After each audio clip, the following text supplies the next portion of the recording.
How does passion for the great outdoors shape Montreal's cuisine? On today's menu, hunting and gathering their way across the Canadian wild, Montreal chefs are redefining the idea of eating local. Beautiful wild chives. Transforming weeds into wild bounty in the Canadian countryside. That's why he'd come in with his bag of sea spinach and I was seduced. Resurrecting a centuries-old tradition of cider making. It's as delicious as any champagne. C'est meilleur que le champagne. Bringing the taste of the wilderness downtown. It's the place where you could kill the bunny, cook the bunny, and eat the bunny. Daring to go where no chef has gone before. Joe Beef is the sort of place where you are excited about eating fish that was smoked in a garbage can.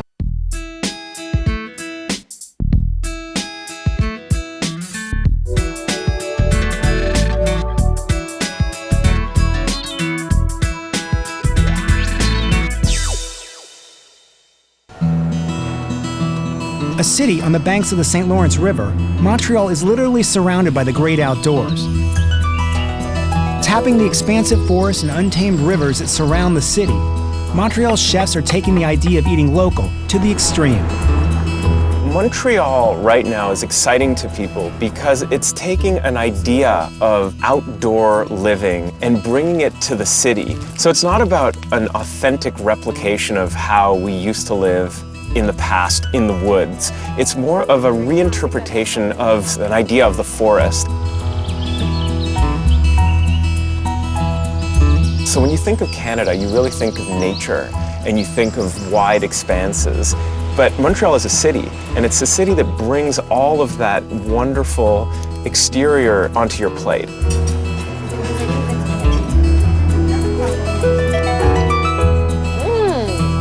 Today we are at la table des jardins sauvages. Translated into English, it roughly means at the wild table. We're about 40 minutes outside of the city of Montreal, and essentially the restaurant is a table forestière, or forest table. So it's a wild food restaurant run by a forager and the chef who does magical things with these foods. Oh, beautiful wild chives. Good one, Kat! Yes, there's hope for me to forage. My name is Catherine McPherson, and I'm a food writer and researcher here in Montreal.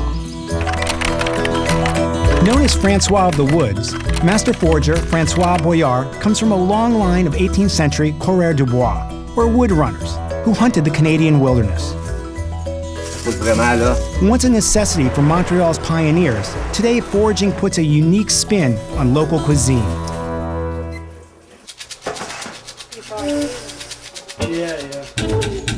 À la table des jardins sauvages is essentially the work of two people.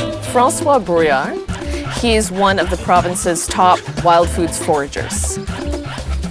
And his partner is Chef Nancy Hinton. She takes all of the wild edibilia that Francois collects. Oh, wow. It's a really deep flavor. Spinach, but the most spinachy spinach you may have ever tasted. This wild stuff is a big part of my life and who I have become as a chef, mainly because of Francois. Francois really taught you all you know about foraging. Did you have some knowledge of wild foods? I was a city girl, but I was a chef. No, Francois introduced me to this world of wild edibles in your backyard, definitely. When I was a chef at LIωρίU, he'd come in with his bags of sea spinach and all these exotic ingredients. I was seduced. Oh, wow. C'est quoi ça? Here we found wild ginger, and the only way to identify it is by its leaves, these heart-shaped leaves. Yeah, the flavor of the wild ginger is much better. It's better in the autumn. Oh, wow. Really gingery, but very floral as well. Super floral, extremely aromatic. Possibilities are endless with wild ginger. I've just made it into a jelly, a granite. I have my wild ginger mustard, which is condiment I use here all the time. This is to go with the oysters and the celery root and the sea asparagus. Okay. So I should try some of the mustard on the, oh yes. Just the brightness of the mustard with that beautiful, rich, oystery taste in the really crispy crust. That's really good stuff. Now we're looking for oyster mushrooms. Gotta look high up. Oh, wow. There they are. Then you got the art of slicing it just so, and then you've got to catch them before they hit the ground. Oh! Ah! Oh! It's meaty yet delicate. Tiny bit nutty? Yeah. But this is one of the mushrooms that I like just sauteed up simply or fried. So this is gonna be the hot component to our salad tonight. Ils veulent réglementer les champignons. François was telling us there's about 500 varieties of mushrooms that grow here in Quebec, and he knows a few hundred of those varieties. Je ramassais les champignons, puis quand j'étais pas sûr, je faisais goûter à ma belle-mère.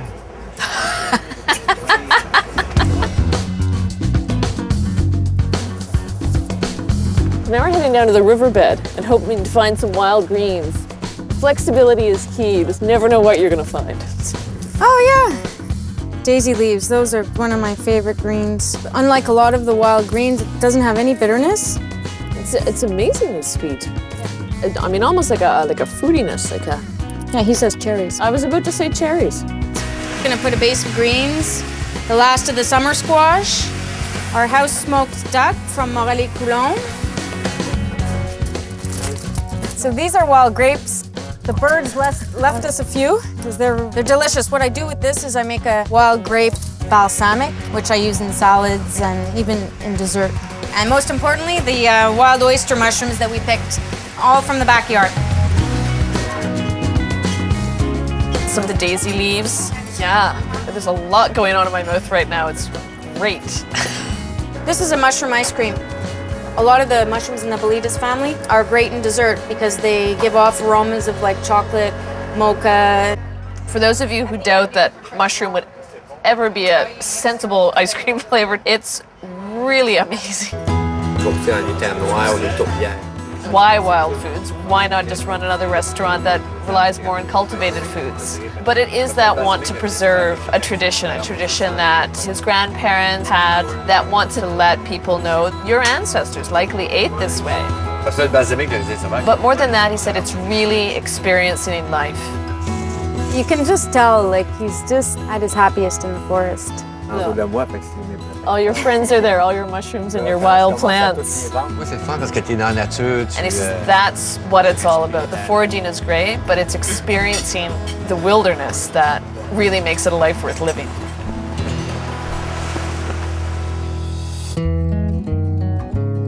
Montrealers are very inspired by the old world and by France's culinary techniques, but we're not yoked to their innovations. You can invent something that would make you a laughingstock in France. Over here is greeted with absolute enthusiasm. We're going to be meeting Michel Jourdain, who is a fourth-generation apple farmer, today making incredibly sophisticated ciders using the méthode champenoise. Salut. So he went to Champagne to learn how they make their champagnes in order to bring all of that know-how back to Quebec and then applied it to the humblest concoction in this province, apple cider. As delicious as any champagne. C'est meilleur que le champagne. Better than champagne.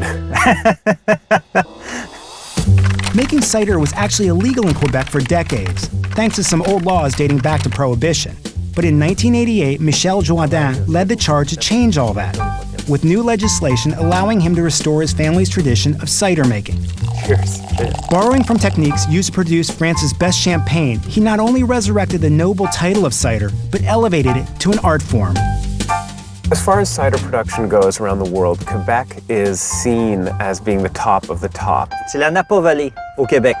This is the Napa Valley of the apple. Peut-être 40 ans, 45 ans. And it's something that's always been important since the earliest days of settlers arriving here with their apple seeds, making cider to drink because the water was considered to be unhealthy. So instead of drinking water, they drank cider.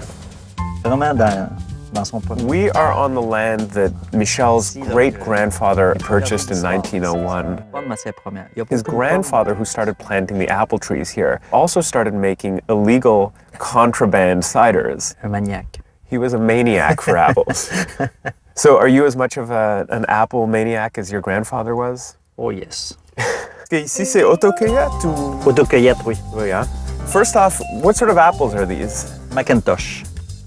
Un beau calibre, belle couleur. And he says, this is a perfect apple. Good size, good caliber, good color. Et très juteuse. And very juicy. I've never had such a good apple. C'est le meilleur moment de l'année en ce moment. He says it's the best moment of the year right now. After being harvested, the apples are brought into the warehouse where they are then pressed in order to make the apple juice. The apple juice is then brought into the fermenting tanks in order to start becoming alcoholic cider. So what is happening here? Ce qui est dans le réservoir ici, actuellement, c'est un cidre, mais donc il n'est pas tout à fait... The raw apple juice is cloudy and has sediment. So they make this magical broth, which they then add to these containers, which clarifies the cider. Pour la deuxième fermentation, pour la méthode champenoise. This juice is then sent into the bottles for the second fermentation, which is the méthode champenoise. Yes. It is aged for a year in a horizontal position, and then gradually it's turned upside down. 3000 bouteilles. 3,000 bottles a day are turned so that the yeast can descend into the bottleneck, which prepares it for the next stage. The bottles go through this machinery that comes from the Champagne region.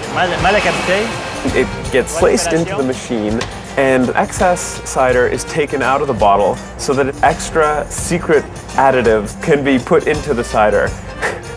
He won't tell us what's in it, but it's another part of how each cider maker has a different recipe for creating their special ciders. After that, the cork is put on it, and it's ready to be consumed. Whoa. You can see that the bubbles are very, very fine, tiny little bubbles. You would swear that this is champagne. You can't taste the apples. I mean, it's like a fine champagne with a hint of sweetness. Michel really was the person who ushered in a brand new era of cider production, and it's because of him that ciders that are made on a small scale, artisanal ciders that taste not too different from what we would have drunk 200-300 years ago, are once again available here in Quebec. It's a lot of work to preserve these traditions. Why do you do it, and how do you do it? Je te dirais que c'est facile quand on aime ça. He says it's really easy when you love it. C'est le plus beau métier du monde. It's the best work in the world. Passion is very alive in Montreal. I need some hot peppers to make me go, Stefano Faita is somebody who is brimming over with a love of being alive. I always get excited when I cook because I like to eat. He is a city boy who has stayed really connected to food and to rural food preparation methods. He's somebody I like to think of as an urban hunter. While most kids were watching cartoons, Stefano Faeta was splitting his time between learning to cook in his mother's kitchen and selling shotguns in her hardware store. Now a celebrated local chef whose cooking classes have a cult following, there may be no better example of how outdoor living inspires the urban table. Looks good, eh? Hey. I live in Little Italy, where the heart of Little Italy would be the Jean Talon Market. Jean Talon Market is the biggest outdoor market in Canada.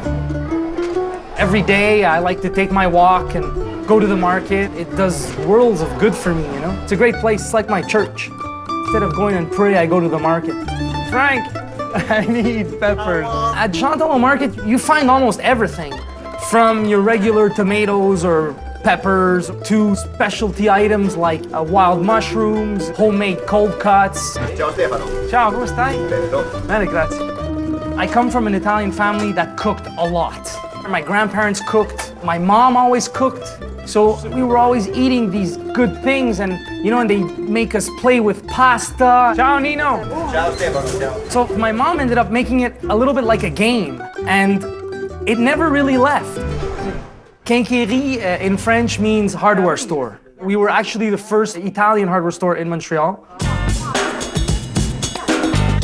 My uncle was an avid hunter and he knew that the Québécois love to hunt as well. So he decided one day to start selling guns, and we never stopped. This is actually the border of our store where it goes from a pistol rest to an Emile Henry casserole or Dutch oven ceramic cooking pot. It's the place where you could kill the bunny, cook the bunny, and eat the bunny. I'm not a hunter, but everything my uncle hunts, he brings to me to cook.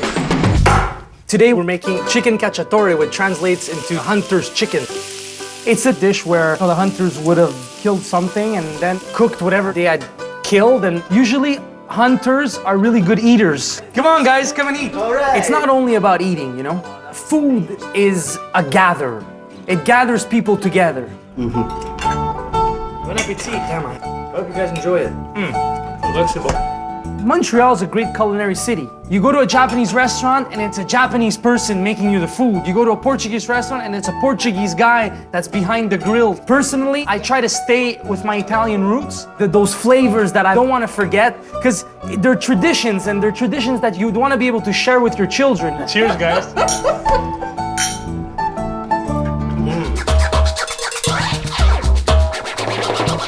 Montreal is a place where food is taken very seriously, but we're not self-serious about it. In fact, quite the opposite. Food is supposed to be something that's really fun, and it's supposed to be something that we enjoy.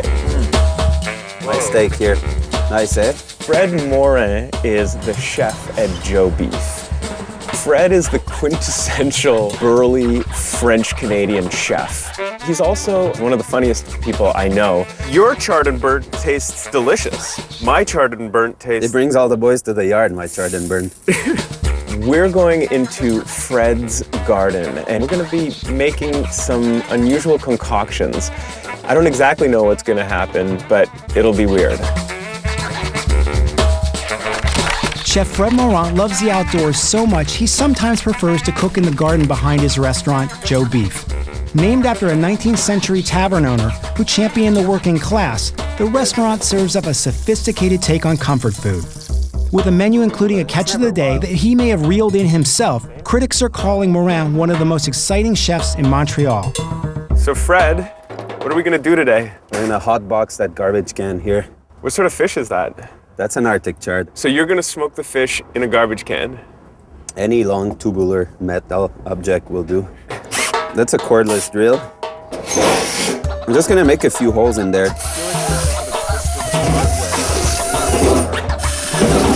In order to put hooks properly, you need a good hooker.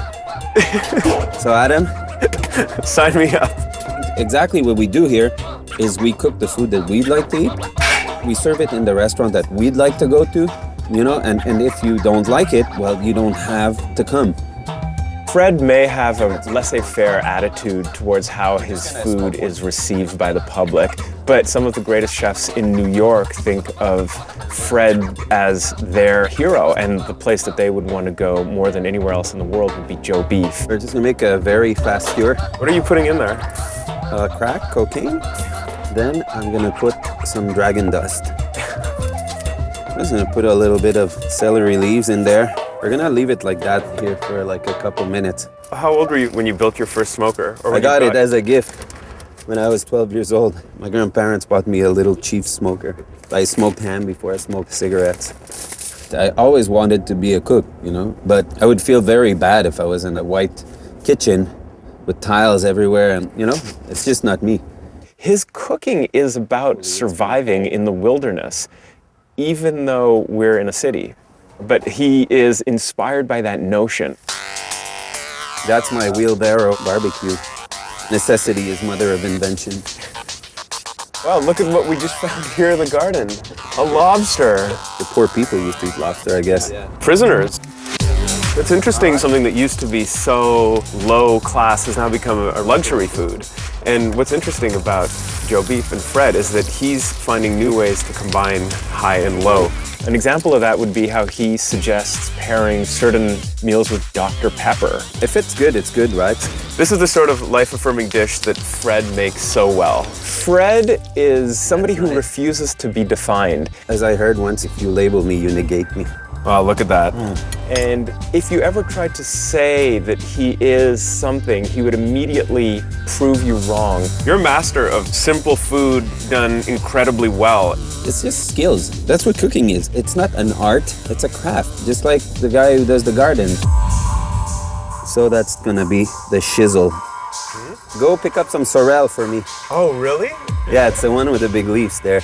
This one? Yeah. Sorrel is an essential ingredient in classic French cooking. We're gonna do the smoked fish now. Joe Beef is the sort of place where you are excited about the notion of eating fish that was smoked in a garbage can. A little bit of that sorrel. It's just surreal. I mean, one of his dreams is to fill the city's public water fountains with shrimp cocktail. It's the same thing that gives acidity to sorrel than rhubarb. It's oxalic acid. And so he's adding lemon to the sorrel, which is gonna amplify its natural acidity. Simple, honest to goodness smoked fish with sorrel from the garden. It's interesting how food evolves, and we're in a transition phase now because all the elements of the past are being forged into something that's typically Montreal. People don't so much live to work, they work to live. And a lot of that living involves eating. Montrealers are defined by their love of life. Montrealers have joie de vivre. They love to eat, they love to celebrate, and they love to feast. To eat is to celebrate life, and that's something that's very dear to Montrealers' hearts, and it's something that we do better than almost anywhere else on earth.